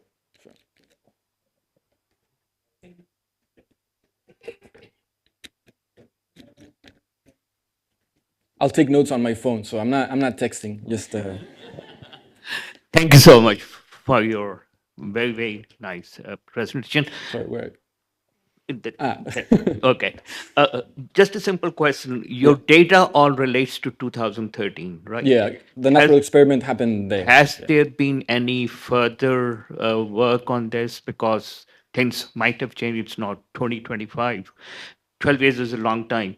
And how does the Brazil's economic development or not too good development impacts the cash transfers? Yeah. Do the numbers go down, or As in, are there still as many beneficiaries as back then? Yeah, Is that what you mean? yeah. In terms of the. We'll take 2 more questions. Sure. The program itself, if anything, might be even bigger now. Yeah, it's massive, and I think it's institutionalized. It's enshrined in law, so it's very hard to change its features. In terms of there hasn't been any. I haven't been able to do the same analysis later on because the sharp variation that we're looking at really was pretty unique. And now the exam is done across 2 weeks, and so it doesn't really allow us to do the same analysis the way we do. But the cash transfer itself hasn't changed too much. It's very similar in the components that it has, and if anything, it has grown in size. Yeah. All right. So we'll take 3 more, and then you should respond in one. Sorry. Sure. Yeah. Thank you. Great presentation. So I was really hoping you could share some results with regards to heterogeneity by gender. Mm-hmm. And you didn't get much time to spend on the mechanisms. I was hoping if you could talk about how does the cash transfer affect the motivation. And then you show that the results vary by the subject area, like essay, math. Yeah. Could you talk about why do you think there should be variation around those dimensions? Thank you. So I had a couple of questions here. So households know in advance when they are getting the transfer. So it could be a story that when they're getting a transfer a few days ago, they can just plan better in advance. Yeah, they should. I think to sort of just see this, whether this is the mechanism at play, do you do some analysis by seeing the families that have joined the program relatively recently versus those that have joined far back ago? And the second thing would be that your long-term effects, how much of the magnitude of what you're seeing is just driven by having better test scores? Because I believe there are a bunch of studies that look at what happens when a percentage point test score is better. So how much of this is driven by just having better test scores, and how much is it, yes, you relax some liquidity or credit constraints? Yeah, hi. Great presentation. I'm very envious of the data you have on the ordering of questions and everything. I'm wondering, you say that, they're really poor households, but then your effects are driven by students enrolling in private colleges. If you could talk a bit more about the affordability factor there. Yeah. And then I'm surprised at the effect at graduation. Could you talk a bit about, because it's a cash transfer you're getting right before the entrance test. Do they keep getting it through the 4 years in college? Why are I'm puzzled by the effect at graduation. Right. Okay. Sorry, Maruf, if you will please allow me. And just a quick question. I'm wondering about the sort of culture around private tutoring in these sort of communities, and is there any sort of role that might be playing in terms of helping sort of ease the constraint around preparing for the exam just before the exam? The role of? Private tutoring. Private tutoring, yeah. Okay. Okay, sorry, I'll try to remember all of them. So on gender, yeah. There's no heterogeneity by gender. We don't find any effects by gender. Yeah, I was also a bit, I wasn't expecting any necessarily. Could have gone either way. I don't think, it's not a country where gender, obviously women don't have the same rights in many ways, but I don't think the differences are as large as in other settings, potentially. And what was the second? Motivation. Yeah, it's hard. I can't pinpoint that mechanism because unfortunately with admin data, I'm a bit limited in what I can do. I have a field experiment. We have a field experiment now trying to get at mechanisms. Is it about psychological stress being lower? Is it about nutrition? Like what really is driving that? But I can't do anything. Yeah. Okay. Yes. So about the how long they've been exposed essentially to the transfer, right? We don't see any heterogeneity by whether they're recent beneficiaries or whether they've been for a long time. And I do think that the effects, the long-term outcomes, are going through the test scores, right? Because the variation of before versus after happens around the test scores. It doesn't happen later on. And so I think our hypothesis, the causal chain, is that this is going through the performance on the exam. Since we have balance on everything else, it seems like that's the only plausible channel. Yeah. And sorry, private tutoring. Yes, I think that's possible. But then we would expect to see a dose response between how many days you've had the transfer for before the exam. So if I got it a week before and I've had 7 days to have private tutoring, my improvements would be better than if I just got my transfer 2 days before the exam and I only had 2 days of tutoring.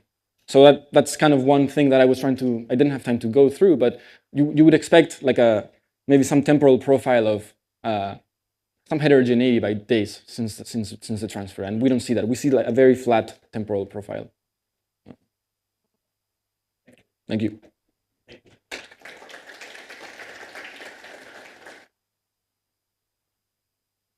So the next paper is mental accounting and cash transfers. Till Wicker from Tilburg University. Just to remind everyone, 20 minutes of presentation ideally, and then 10 minutes of Q&A. Well, thank you everyone for being here. Thank you to the organizers for putting together such a fantastic conference, and I'm honored to be here. My name is Till. I'm a PhD candidate at Tilburg University who's on the job market this year, but what I'm presenting today was initially an idea I applied to grad school with, so it's been incredible to get the funding, execute it, and now present it in front of such a large audience. It's co-authored with my 2 supervisors, and the title is Mental Accounting and Cash Transfers, Experimental Evidence from a Humanitarian Setting. And so cash transfers are ubiquitous across the world as a very popular social protection scheme. In 2020, over $55 billion were spent on cash transfers, of which 60% are unconditional. Here in Pakistan, with the massive BIS program, over $1 billion were spent unconditionally in 2020. And a goal of many of these cash transfer programs is to increase the self-reliance of the recipients, right? So that they're not forever dependent on the cash transfer program, but at some point they've set up a sustainable income source and can provide for their family. Now, if we think about the theory of change, of how this cash transfer would lead to self-sufficiency, this theory of change goes through getting your cash transfer, saving a share of it, trying to invest a share of that into a productive investment, and then over time, generating your own income. However, this requires two components. Firstly, that when you get the cash transfer, you budget and you plan your cash transfer so that you save some of it. And then secondly, it's very easy to say, I'm going to save 20% of my cash transfer, but when the money then actually comes, you're tempted to spend it elsewhere. So you're going to have to commit to this savings plan. And this is a non-trivial challenge. I struggle with this with my paycheck every month. However, there's also some academic evidence to suggest that these commitment challenges are even harder in contexts of scarcity. However, one potential remedy is mental accounting, sort of a Nobel Prize winning contribution, where it has two main components. Basically, rather than seeing money as one big lump sum, you create little separate mental accounts or budgets for specific categories. Like you have a budget for education, a budget for health. And then secondly, while the theoretical foundation of mental accounting doesn't require the second step, all empirical applications also have this commitment aspect. So not only do you make this plan in your head, but you're also committing to it. For example, by having a savings account in your bank account, which you preferably don't touch. And so this paper asks the very simple question of whether an intervention inspired by mental accounting can help cash transfer recipients increase their self-reliance. And so what do? Is we partner with the Danish Refugee Council, one of the largest humanitarian NGOs in the world, who in Uganda are giving a 7-month-long unconditional cash transfer to highly vulnerable households of $25 PPP per household member per month. And all we do is introduce a very simple twist in how the cash transfer is delivered, which harnesses mental accounting.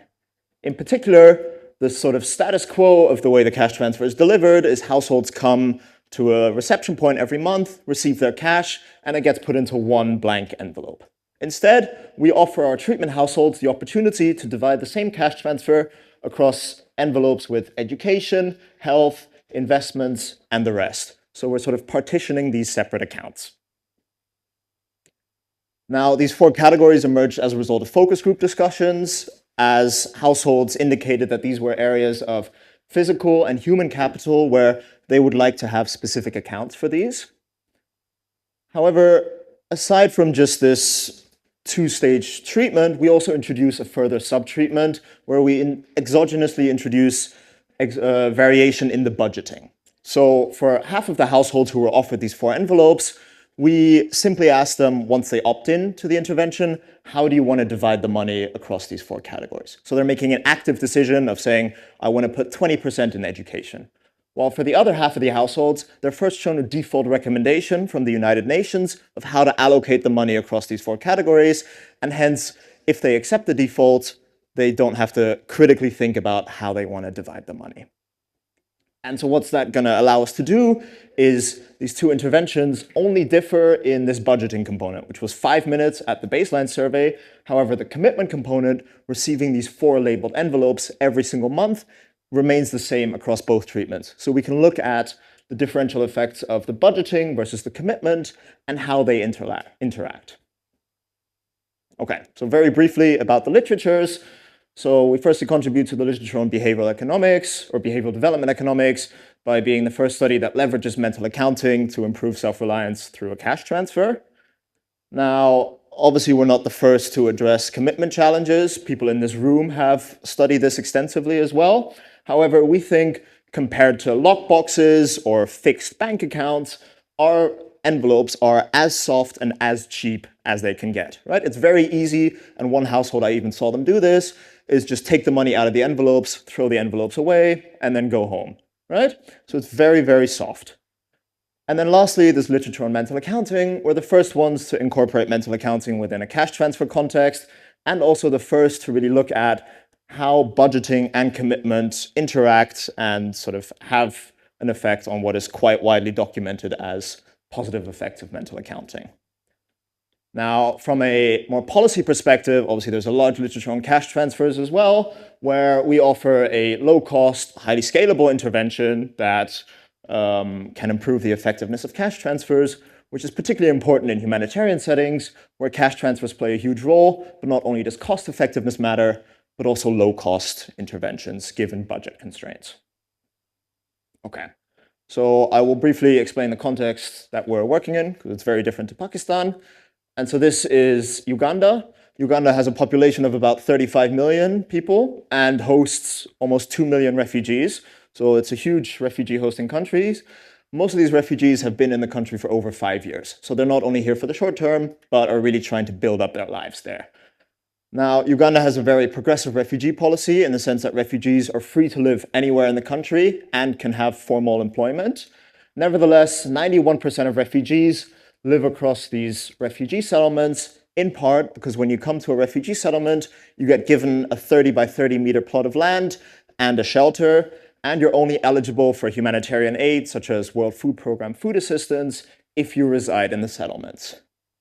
Despite this humanitarian aid, refugees are extremely poor. So in our sample at baseline, the average per capita daily income was 26 cents PPP, far below the poverty threshold. And we conduct our experiment in Rhino Camp and Mvepi, which are two adjacent refugee settlements in the northwest.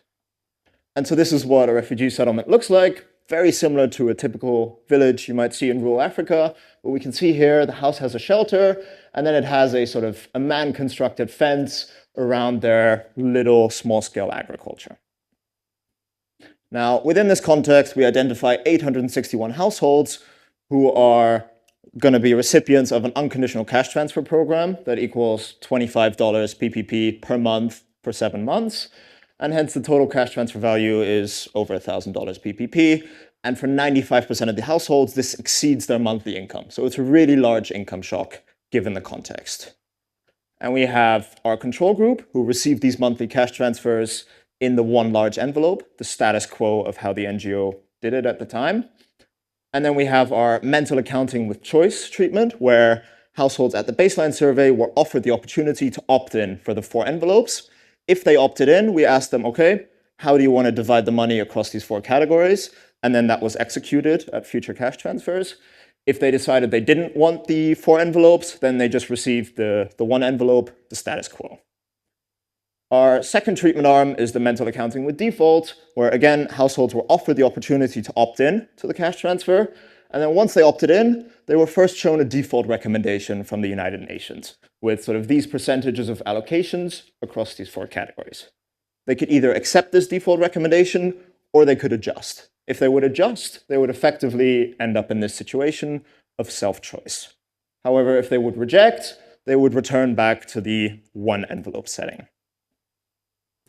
So we see very, very high uptake of our soft commitment device. So 93 and 94% of households who get offered the envelopes opt in. And of those who were shown the default, 96% accept the default. So we have some pretty strong exogenous variation in whether households actively chose their budgets in the mental accounting with choice treatment or accepted the default. Now, in line with our sort of pre-registered or pre-analysis plan and theory of change, the majority of households said this would help them with their budgeting and subsequent financial discipline. Now, because of this variation in endogenous and exogenous allocations across these 4 categories, we see variation both in the means as well as the distributions of how the money is allocated across these 4 categories between the 2 treatment arms. In particular, households who make the choice themselves allocate more money to education and slightly less to productive investments. Now, just very quickly, this is what the logistics were. So at a pre-specified day, pre-specified location, the households would come and collect their cash from a literal cash van. And then after that would go to our team of envelope distributors, and there they would be verified whether you're receiving 1 envelope or 4 envelopes. If you're receiving 4 envelopes, then they would divide the money across these 4 categories, and then they would go home. So it's very easily integrated within the existing operations. Now, in terms of the timeline, we did our baseline survey immediately after the first cash transfer program. So the first month, everyone received the status quo program. This was due to logistical challenges. But then we did a midline survey immediately after the end of the cash transfer program and came back 1 year later, okay, to look at longer term outcomes. Now, I'm going to report the longer-term outcomes first. In particular, looking first at productive and lumpy investments. We see increases of about 25% and 30% in productive investments, in particular in these lumpy investments. So rather than buying one chicken every month, people accumulate their assets in order to buy a pig a couple months later. Now, these larger investments translate into both a higher monthly income and higher savings of about 20%. Now, we don't see any effect on durable goods, slight reductions in educational expenditures, and we see a decrease in health-related expenditures. However, this is more a question of timing. As we'll see at the midline survey, households in our treatment group are actually spending more on health investments. So if we look at baseline to end line, there's no change in health-related expenditures. It's just a question of the timing. Now, the big question is obviously, how did households finance these 25% larger investments? For that, we go back to the midline survey. There, we see increases in both the savings as well as the loans of about 70%, right? And so these savings are financed in part through sacrifices in terms of durable goods as well as investments. And with these loans, thank you, these were a big conundrum to us because obviously taking out a loan is quite risky, especially in these settlements. Interest rates are at about 10% a month. And so taking out these large loans can be quite a concern. However, through focus group discussions, households said that they took out these loans in order to top up the savings that they'd accumulated in order to make these larger lumpy investments. Now, looking at these two sub-treatments where one sort of primarily accepted the default and the other one made the explicit choice themselves, we see that at end line, most of the treatment effects are driven by households, especially when it comes to the income and the savings, by households who budgeted themselves, right? So I think this is really beautiful because that means the government doesn't always know better. But so we see that with respect to income and savings, the households that chose themselves had more savings and income than households that accepted the default, and compared to the control group, basically across the mean. Now, we'll get to why the households in the default had larger investments that don't translate to greater income. Okay, and so if we look at midline, the households that accepted the defaults, in addition to taking out these larger savings, also took out larger loans. So all of the treatment effects of these pooled two interventions on loans are entirely driven by households that accepted the default. And basically, through focus group discussions, we learned that this UN recommended allocation put too little money in the education basket, as a result of which households moved money from the investment to the education basket to pay for their children's school fees, but still wanted to make these investments. And so they took out loans in order to top up their investment category. Okay, so looking more deeply into the mechanisms of how this intervention actually affected investments, so we see that the intervention increased lumpy investments in terms of the average treatment effects. But if we think similar to Axel's study of larger households receive a larger cash transfer, and so they would put more money in the investment envelope, we also see that for larger households, they don't make more investments in general, but they make more productive investments. Or sorry, more lumpy investments. So they've accumulated more money and make larger investments. Similarly, what we see is that households, instead of, once they get the cash, immediately buying a chicken or buying some seeds for their land, they accumulate income and hence delay their investments. But then once they've accumulated enough, they make investments into enterprises, which is a diversification of the income source, because typically it's either agriculture or livestock. And we find this to be particularly pronounced in the self-choice treatment.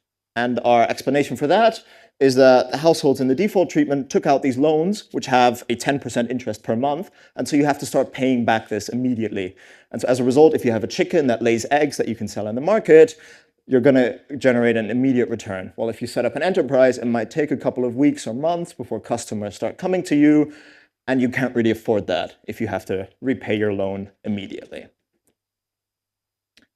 Now, my favorite part of this paper is that 1 year after the end of the intervention, 37% of households were still using these envelopes, suggesting that there was really a behavioral change. And we call these households the persistent users. Now, compared to non-persistent users at baseline, these households had more loans, suggesting greater financial strain. They were younger, arrived later in the settlements, but specifically they had greater desire for self-sufficiency. So they had greater expectations of what their savings would be and greater aspirations of what they wanted their income to be. And in line with sort of what we pre-registered, these households were also the ones that were more likely to say, okay, this intervention is going to help me with budgeting and financial discipline. So very much in line with our theory of change. And when we do sort of a propensity score matching, then the treatment effects are substantially larger for these persistent users than the non-persistent users, right? So this induced behavioral change seems to reap benefits 1 year down the line. Now, given we have these two subtreatments, we can talk about the role of budgeting as well as commitment and how they interact. So firstly, we see that this active budgeting, where at baseline you make the choice of how to divide the money across the categories, reinforces this perceived value of this soft commitment device. So we see that households that made an active choice at baseline are statistically significantly more likely to still be using this 4 envelopes 1 year later, right? Even once the cash transfer ends and they no longer receive a reminder of what their initial allocation was, and hence the intervention is purely a commitment, still households are more likely to use this commitment device after making the initial choice. However, when we gave the envelopes to the households, we intentionally didn't seal the envelopes, okay? However, households could have chosen themselves to seal the envelopes and hence make the commitment device a little bit harder, because then you have to actively open the envelope and take the money out. Now we see that households that made the active choice themselves are less likely to seal this envelope, okay? So less likely to demand this harder commitment device, suggesting that self-choosing your budgets almost acts as an internal commitment constraint that substitutes this harder external commitment. So this is sort of what we think is quite an interesting interaction between budgeting and commitment. And yeah, for future research, we'd love to look more into this. Now, what's also interesting is that most of our treatment effects are driven for the investment, while we don't see much about health and education. And so we think we're quite uniquely positioned to talk about this because we're one of the first studies that looks at commitment devices for different kind of expenditure categories. And in particular, investments, education, and health differ across 3 key dimensions in terms of the predictability of school fees are due on this day. However, I don't know when I'm going to make my productive investments. The flexibility of if I don't pay my school fees today, my kid's not going to school. However, if I don't make an investment today, I can always make it tomorrow. And then lastly, the salience of if I don't send my kids to school, they're going to bother me all day. However, if I don't buy a chicken, I'm not going to see a missing chicken running around in my farm, right? And we basically see that across, so investments differ from the other 3 categories in the sense that they're very flexible and the salience of not making the investment is very low. And this is where we find that this budgeting and commitment, the foundations of mental accounting, are really effective. Now, we rule out several other mechanisms, which for the interest of time, I'm not gonna bore you with, but we're gonna talk about cost effectiveness as well, because the intervention was incredibly cheap. So per household for 7 months, it cost less than $2 PPP, and yet we see sort of quite substantial changes in income and savings, resulting in per dollar spent around 0.8 to 0.9 standard deviation increases 1 year after the end of the intervention. Now, we pre-register that we'll benchmark this against Agarwal et al., who introduced lockboxes in Malawi, which is a firmer or a stronger type of commitment. And there we see that it's still very cost effective, but ours is slightly more cost effective. Now, in conclusion, we introduced this very simple tweak within an ongoing cash transfer program, and we find that it boosts savings at midline and then afterwards facilitates these lumpy investments. We see that there's this long-run use of the commitment device, with 37% of households still using them, but we also see that the effectiveness of this mental accounting intervention depends on what you're trying to spend the money on. Now, we think that this policy is, or this intervention is highly policy relevant, scalable, and cost-effective, and in particular, sort of where we're excited to take this literature is now that cash transfers are moving digital, including here in Pakistan, sort of incorporating these commitment devices within digital mobile money wallets or savings accounts is a really promising future agenda. Now, obviously, as everyone who's done an RCT knows, it takes a village, so I'm going to leave it here, but thank you for your attention, and I'm happy to answer any questions. So we'll take 3 questions at a time, and then you can respond. Yeah, great. Okay. So thank you very much for the very interesting study. I'm just wondering, refugees are a specialized group of population which have gone through extreme mental stress and they have lots of vulnerabilities and unpredictable future. Having them as a group of people, experimenting this kind of thing, where they don't know where after a few years where they will be. So I'm just curious about the whole premise. So they might have an expectation if they sign up for this experiment and they behave in a certain way, that might accrue them some benefits if they go by that way. And because you're conducting an N-line after a year. So what are your thoughts about ruling out this kind of effect which is influencing their behavior? Thank you. Sorry if I missed this, but I am wondering why give them option to self-select into both treatments? Because usually when we are doing RCTs, that's the last thing we want to do. So I don't know if there is a reason behind it by the study design you have, or was it a cultural reasons there? Yeah, very interesting presentation. I was wondering. Yes. I was wondering that who is the target recipient? So who comes to actually collect the money? Is it the male in the household, the female in the household, always the male? I think it would be really interesting to look at heterogeneity by who the recipient is, especially in light of these results where you're actually seeing a decrease in health and education and keeping in line literature that shows that, resource. And my second question was, so you do an end line after 1 year, and I'm wondering, are these like settlements permanent in the sense that what was attrition like? Were you able to go back to everybody after a year? Yeah. Right. Thank you. So I'll first answer those 3 questions, and I'll also be here during the break to answer any questions. Firstly, I agree. Refugees are a special population. We think the behavioral mechanisms here are presentable beyond just refugees, but specifically to your question of what I think is getting at experimental demand bias of if I tell you what you want to hear, I'm going to get more aid in the future. Now, actually, and this is a separate sort of paper I'm exploring, in a refugee settlement, the incentives are the opposite way. The more vulnerable you seem, the more likely you are to receive assistance. And so in that sense, there's actually an incentive to underreport how well you are doing, such that with the hope, okay, this information gets passed on to the NGO, and then I'll receive more aid in the future. So we also, in our paper, we also ask about other forms of humanitarian assistance, and we actually see that households in our treatment group are less likely to receive other forms of humanitarian assistance. So in that sense, we actually think we're maybe estimating a lower bound. But great question, and I'm happy to chat more about it afterwards.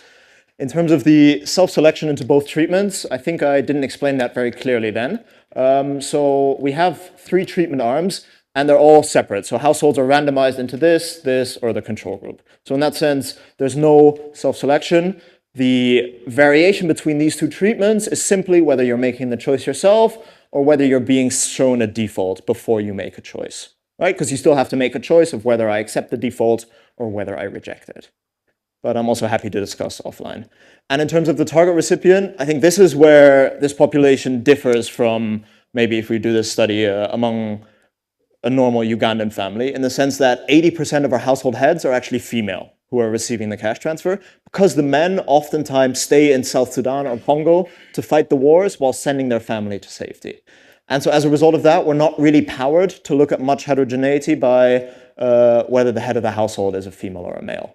But yeah, we're in discussions for follow-up studies among different samples where this is a super important dimension. I completely agree. Thank you. So we can take another round of 3 questions. Great. Thank you. Great presentation. I'm just curious to know that, do you know at baseline what are the norms in the household around budgeting and planning? Because I mean, my sense is that, households generally know that, with the given financial resources, what exactly do they want to spend those resources on?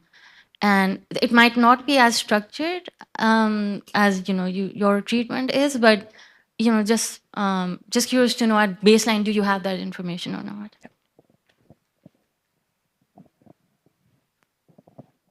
Hi, thank you. Great presentation. Love the work. I'm just wondering about the mechanism. So when you started the rollout, did you elicit any preferences about what they want to spend on? And what do you think? The mental accounting, is it making people time consistent in that way that they could stick with their preferences and that's what driving the effects?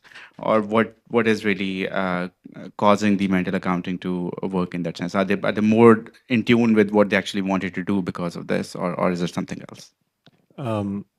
Hi. Sorry. Yeah, great presentation.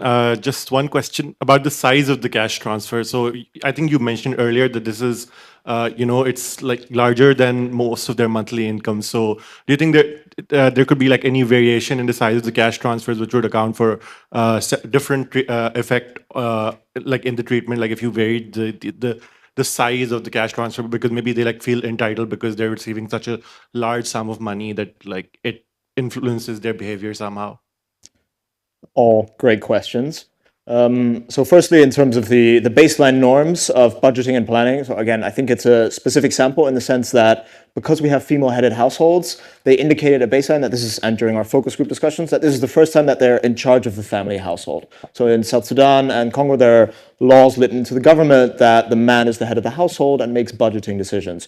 So that's why we think, especially that's why we think the default uptake was so high, because households didn't really have much of an idea of how to allocate across categories and hence just accepted the default recommendation. Now, in other settings, this might differ, right? The more experience you get with budgeting and planning, maybe you don't need these commitment devices, although from personal experience, I still need it. But yeah, that's area for future research, right? And that's super exciting.